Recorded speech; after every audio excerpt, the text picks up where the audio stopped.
are again.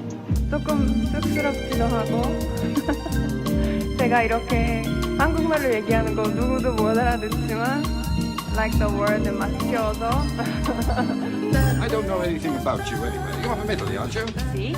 You know what I mean? Yes, I know exactly what you mean. Ciao, come stai? If you still want me, yes. I could do some of the things I've always wanted. Like what?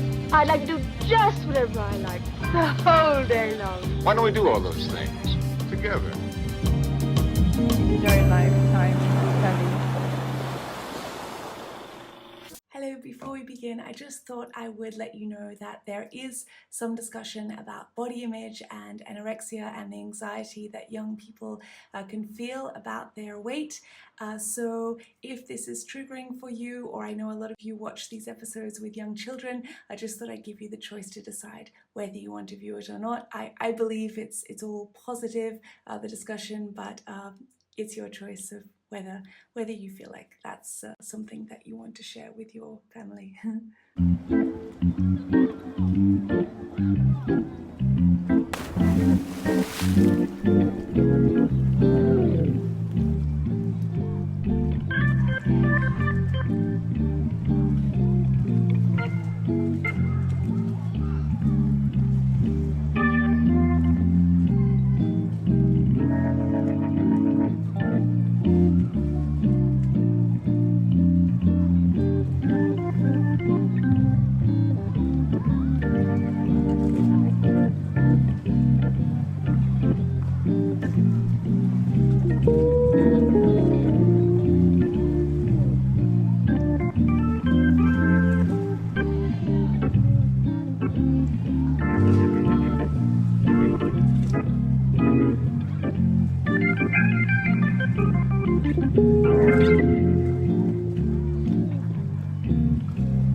With the clothes?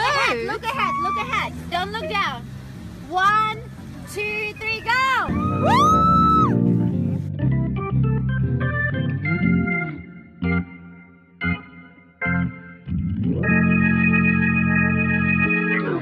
You go first, I go after you. Okay. You go. Set. Great. Is it really okay? I don't think it is. I'm so scared, guys. Maybe next time.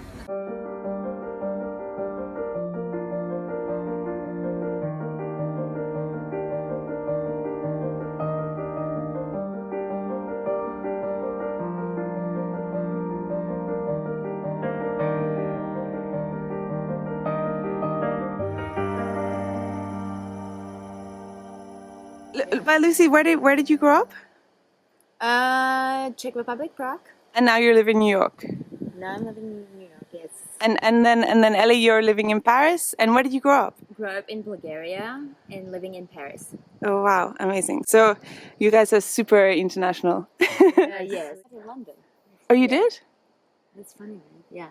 10 years ago. But I think like we've known each other for so long, but it's like our background is so, I think that's what makes us like, I don't know, just make us stay friends for so long now. Really? Yeah, because I think we have the same roots. I mean, we have the same education. Eastern European education, and it helps to understand each other. Yeah. You guys both seem super comfortable with your bodies, you know? Like I see you like running around in bikinis and in little dresses, and you look gorgeous and you look really comfortable, no?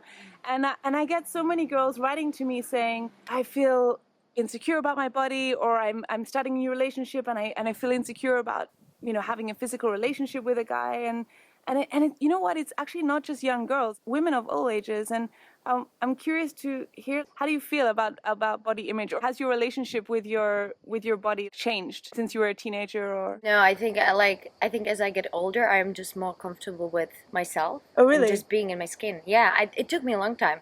Like when I was 15, my dad like pointed out a few times I was like a walking tummy, because I just loved food. Yeah. But I didn't do much exercise. I don't think I had a relationship with that. I don't know, like I like to play volleyball or things like that, like group sports. But it wasn't like something I wanted to do every day. Yeah. Like I liked being outdoor, But it's like when you're growing up, you're outdoor all the time, no? Or that's how I grew up. But then, I don't know, as I started dating and just like being, you know, like started being attracted to boys, you start kind of like checking yourself more and be more like self-conscious about everything.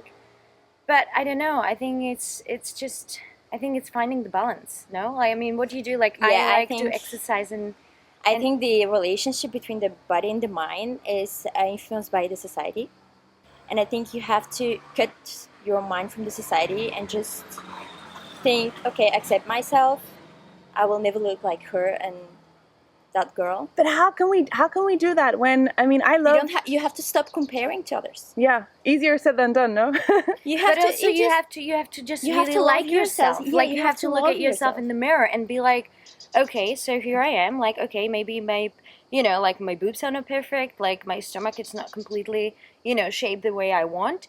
But I have a great legs. Like, you know, like everybody has something, and you just need to like what you have and take it as in, you know, this is Yes. like the power. This And is you like, do have great legs, Lucy. oh, I know. I mean, yeah. So, you know, and I have a lot of girlfriends, and Ellie's not like this, and that's why maybe we're so like, you know, aligned. But they are just like, oh my God, they would just be doing diets after diets after diets. But it's such a short-term solution. I think Yeah. just find something that you're passionate about, that you love, and do it fully. Like with food, with like exercise, everything. It has to be in balance and harmony, but you Yeah. have to create the consistency. And first of all, you have to just create a relationship with yourself. That's the thing. Yeah. Like you have to look at in your mirror and stop criticizing. Like you have to be You like, have to love yourself. oh, look at myself. I'm quite hot, you know? To me, I'm great. I mean, why not? And you set up the tone for the day as well. Sure. But what do you think though about, I mean, it's very difficult when, I perhaps for in a lot of the case, and it's sad that it's this way, but if a girl likes a man or a boy and he doesn't reciprocate her feelings, it is very easy to then assume, okay, it's because my body wasn't good enough, you know. Oh, no, and I think I mean, if we're to be totally honest, I think a lot of women, that's the first thing they might Think. assume, no? Because you go back to you always blame yourself, and I think it's kind of like we women are quite I don't know, we're quite we underestimate ourselves. critical to ourselves, no, most of the time. Yes. I think because it's, if you say that the guy is gone because of your body, Yeah, this means that you think that the guy is with you because of your body too. yeah. So yeah. you just have to accept the fact that if he's gone, it's because not of your body, but because maybe you were not the right one for him. Yeah. I No, mean, I there agree. is not I think, always yeah. only a relationship with the physic. And if it's the case, if your guy is gone, he will be gone tomorrow as well, because there is always people more beautiful than you are with Yeah. greater bodies. So Yeah. staying with someone because of his physique is not the reason. I mean, it's not the right reason to stay with someone. No, but I think like when you are younger, I remember like when I was 16, I don't think I was like any pretty or anything, you know, I was just being myself.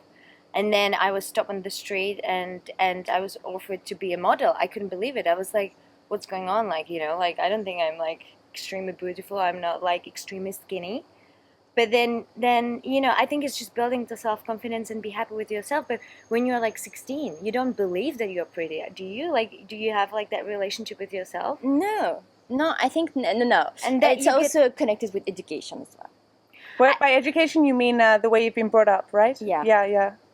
I just think like Yeah. now, like because I'm so happy, like I'm 30 now, because I know what I want.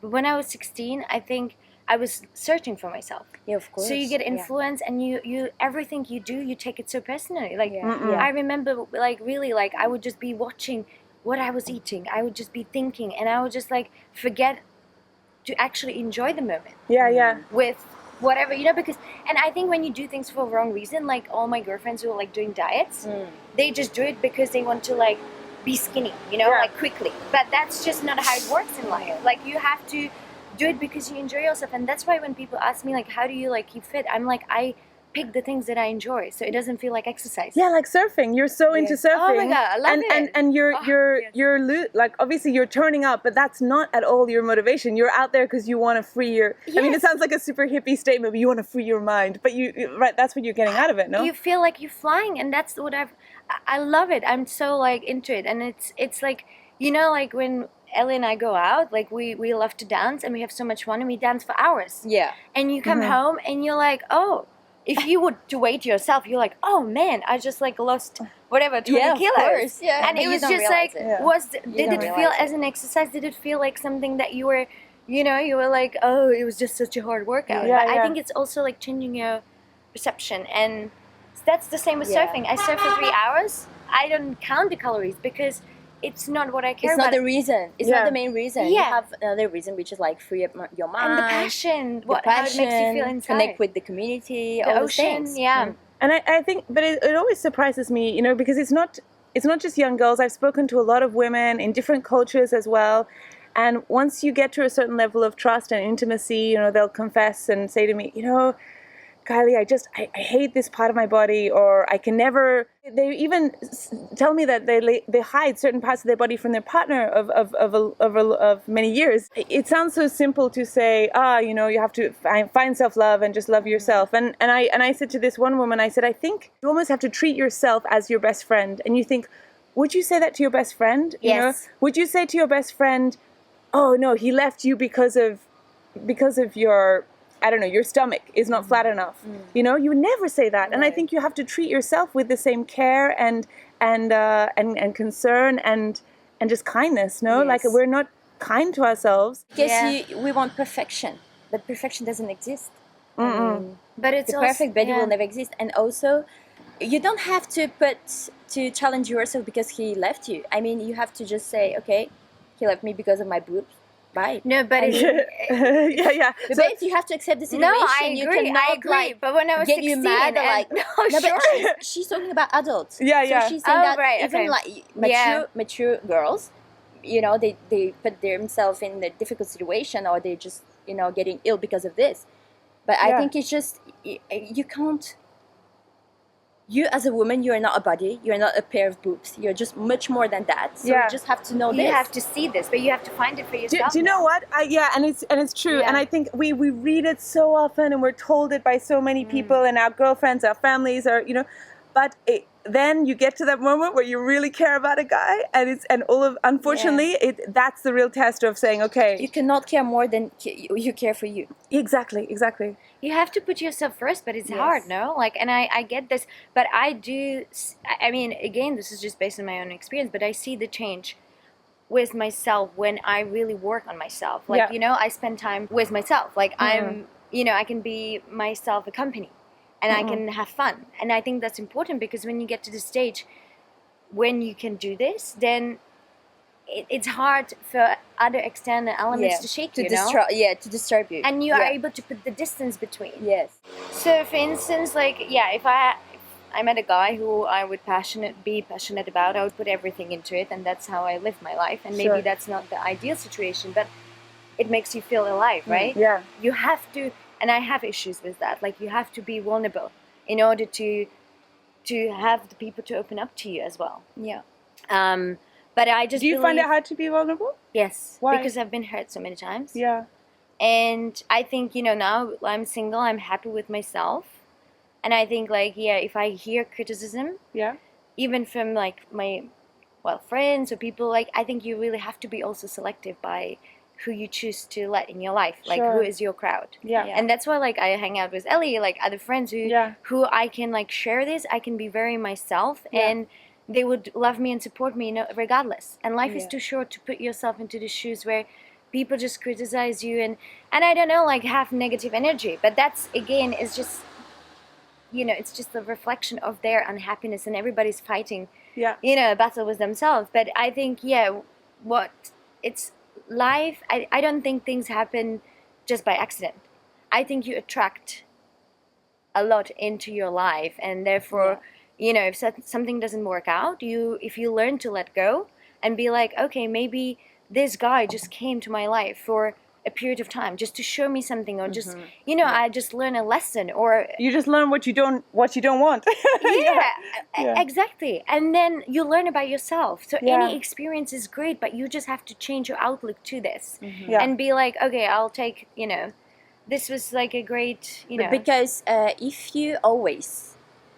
you always care more about the guy than yourself, what's going on if you meet like 10 men and you fall in love with 10 men? You will change 10 times? Yeah. That cannot be the case. it's the experience that you right. It's how what you've No, learned it's through that thinking. It's a way of relationship. thinking. I mean, I think what you're saying, like you have to have like that consistency in your core, so that okay, you learn something or you're open, but your core you kind can't of please. You can't. remains the same, right? Yes. So You have that- to accept yourself as a whole, and you just have to accept that the fact that if the guy is gone, it's gone because he didn't like you or whatever.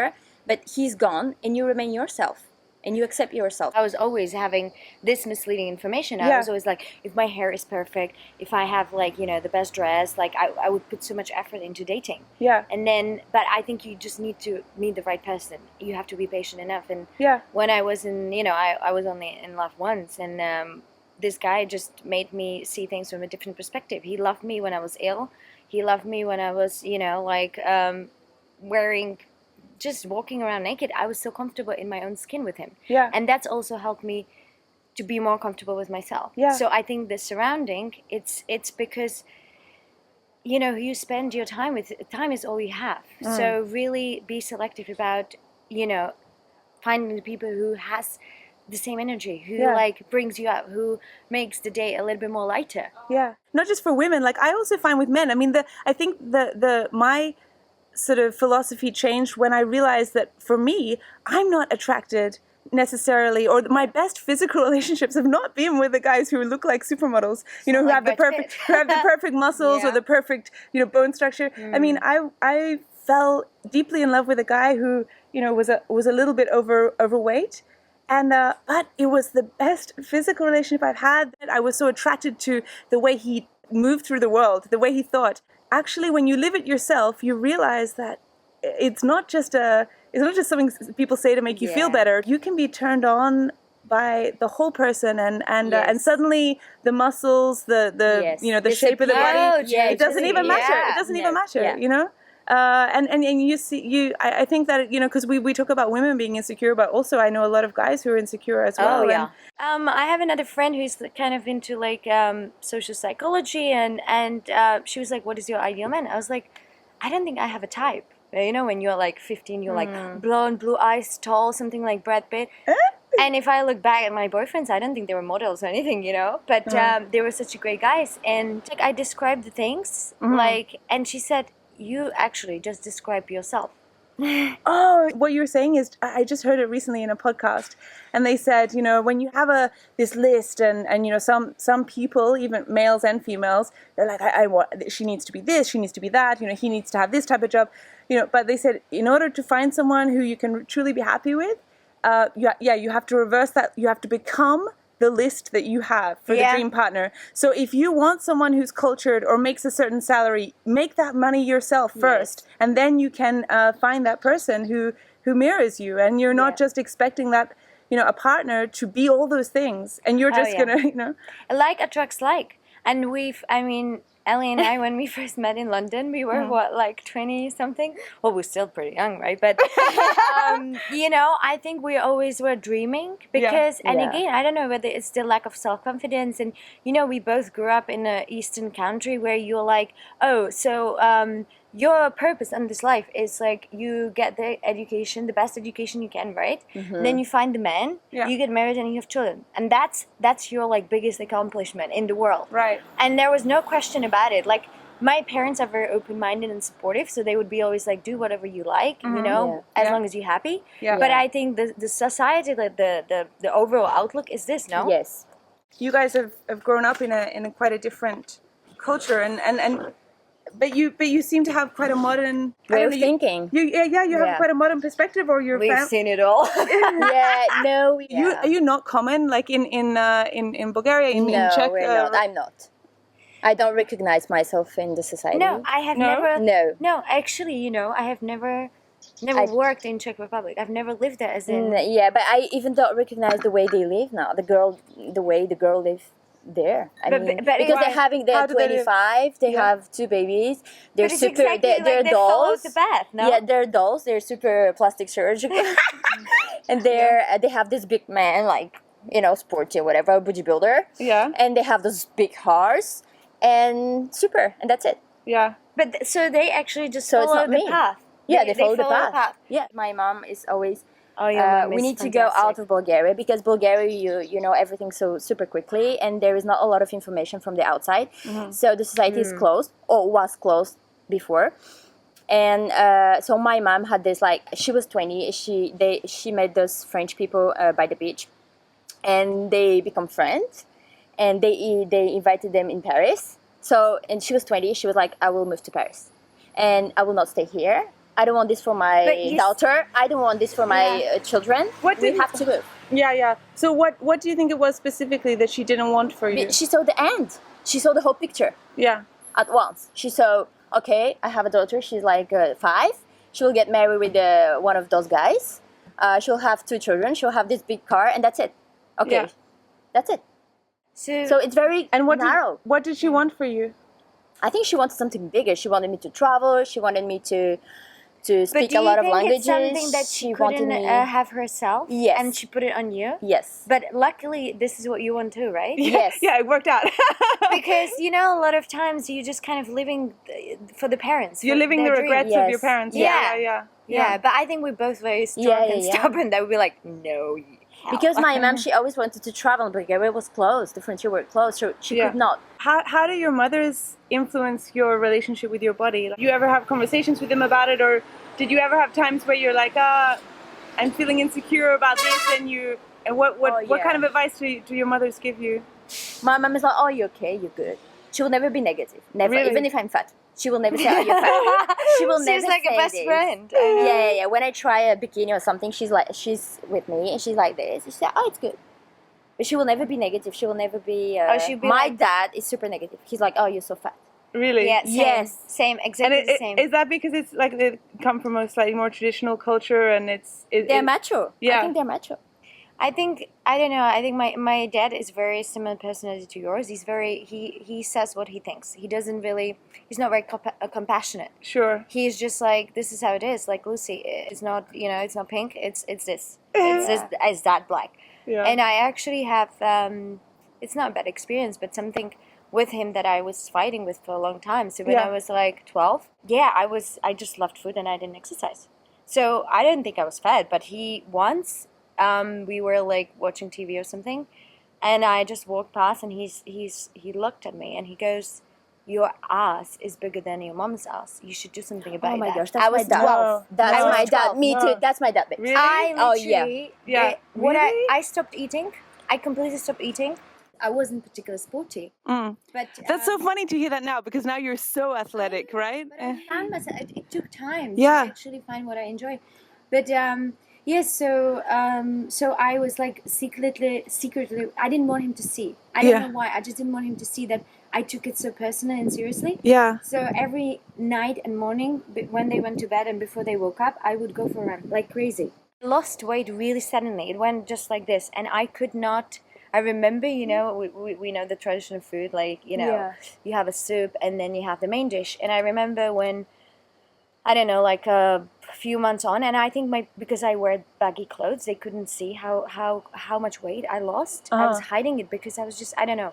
And they put the soup in front of me having lunch, and I just look at it and I saw all the like oily eyes fly, and I just could not eat it because I saw like I heard like his voice in my head saying like, you fat. So I look at the soup and I couldn't, and my dad is like, what's wrong with you? I don't eat, because he's like, you know, he eats exercise and he's just like, he's never thought about having like a weight issues or Sure. probably he never realized how much, you know, he impacted me by yes, just this yes. He did drop not that realize. he made. Yes. Yeah. Anyway, so I look at the soup and I said, I can't eat it. And he's like, are you sick? What's wrong with you? I was like, it's too fat. And he was like, he looked at me and he was saying, no, you eat this.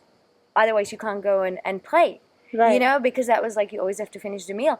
Anyway, I ran away. I was crying. He went to look for me. And then you know, I took the jacket off, and he was like, oh my God, why are you so skinny? And, and I was counting calories and everything. I was possessed for like, and then I think like he had a conversation with my mom, and he probably understood that's what happened. How old were you then? 12? 12. And then 12, 13 or something like that.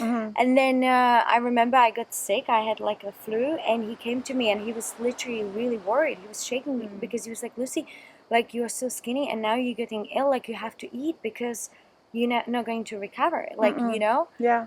And then I don't know, like then I just kind of started playing volleyball, and everything just went back to normal because I was doing a lot of exercise and I ate the same way. So it was quite a natural transition. But that period of my life, that little thing, it's just went with me for like a long time. And and people don't realize, do they? Because it can be whether it's a father or a boyfriend or even a friend who says one little comment, and unfortunately, like one comment can stay with you for years. When you're I child, still remember, especially. I've traveled the world, I live in different places, but this is the thing I have obviously forgave him, but it's still in me. That's one of the things, and I will be very careful not to communicate with my children like this, because it affects you. Like it was very difficult for me. Like you, I like to feel strong, like I like to feel strong because it means I can hike mountains and carry my film equipment and, but I still, like if I'm in a relationship, it takes me a long time to get my guard down and feel comfortable. And after having that, like through your adolescence, when you had your first relationships, were you... I started, so that's funny, right? Like going through my life is, I really got into volleyball, and I started skiing, and I think I really found myself. When I'm passionate, I do everything 200%. So I was just exercising so much that I would always eat what I felt like, but I would just always keep the same kind of, I don't know, the body shape. As I was telling Ellie, I'm wearing trousers that I've had for 10 years, so I kind of managed to maintain, I don't know, but the same kind of size. A lot of people can judge women and label them as narcissistic when they have that self-love, whereas I think that, gosh, sometimes it's not about thinking that you're better than anyone else. It's not a superiority complex. It's actually just about like accepting yourself and saying, hey, you know what, I like this vessel that's carrying around my mind, and but I think that some people can instantly say, oh, she loves herself. They can. Do you find that they can misinterpret self-love as narcissism?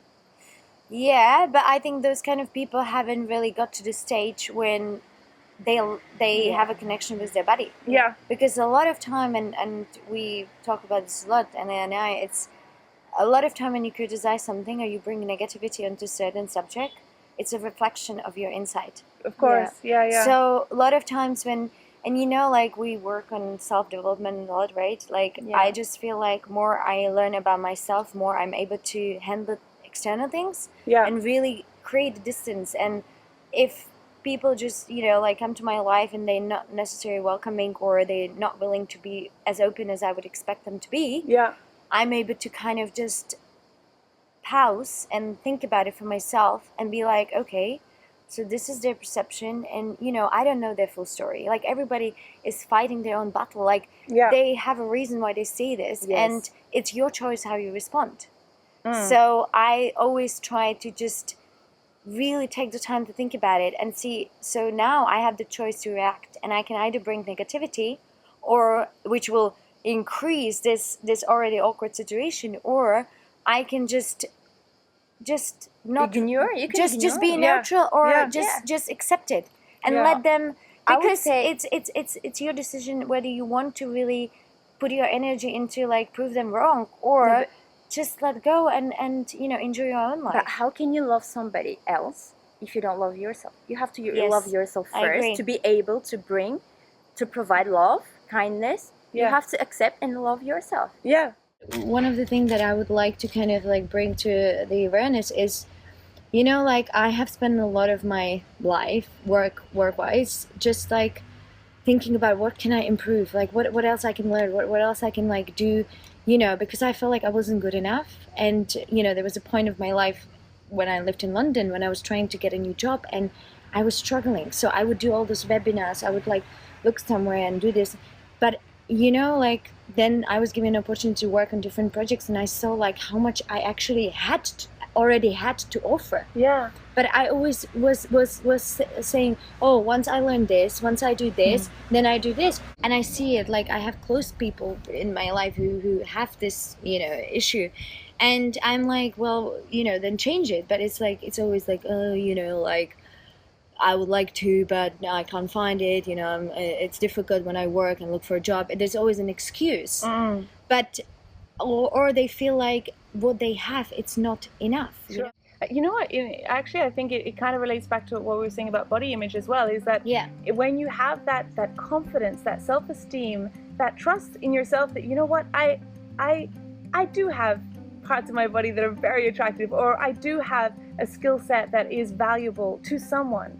And maybe not everyone, not every company is going to want to hire you. Not every partner is going to want to spend a lifetime with you or be sexually attracted to you. But there are people out there, and it's just a matter of finding your tribe, your partner, your soulmate, whatever you want to call it, and having that confidence that, you've got something to offer romantically, professionally. Just find the people who resonate with what you have. You know?